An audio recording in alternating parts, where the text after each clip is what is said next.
Zero Park of Hong Kong Park. Ganda niya guys. Kaya naman ay ang humid plants.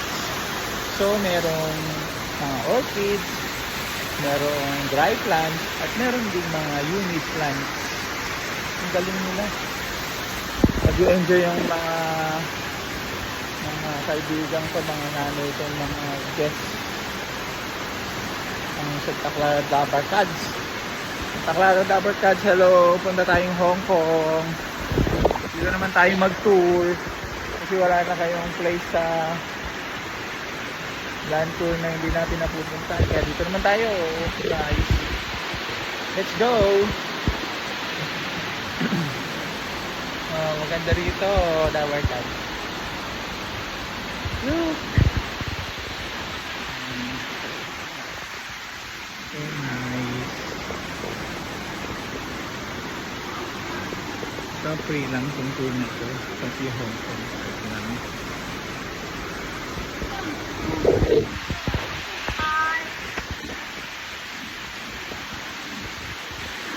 Yung kanilang mga park.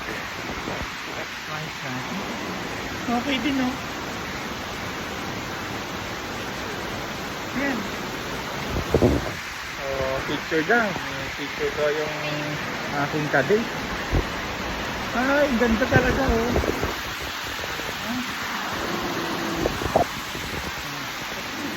Kunyari, panalo dito. Sa mga mahilig sa nature, tapos medyo budget din ang tour sa Hong Kong if merong kayong time. Okay naman kung puntahan. So, mahilig sa mga magandang sa mga plants, syempre sa mga magandang view. This is one of good park here.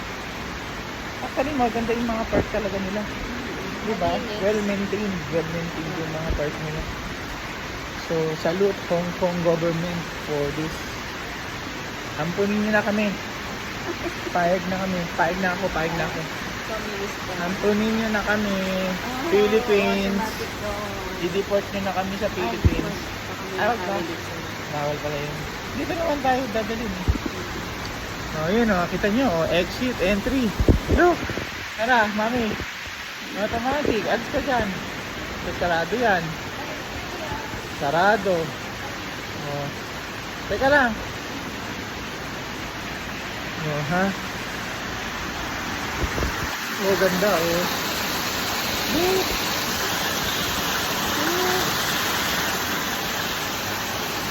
Ito ay Hong Kong. Oh, ganda pala. Sarap talaga mamasyal. Pera na lang kulang. Kaya nga, we are the poorest traveler. O, tara na, mami. Let's go na. At tayo ay lalabas na doon sa exit. Ang doon mo. Ang low sa atin doon. Tingnan natin yun. Look! Tignan mo! Pinapalabas na kami, oh! Tignan na tayo yung mga bus. Balik naman tayo. Nakabawal? Punta sa atin. Hanapin namin yung Ibiari tayo. So, babay na muna.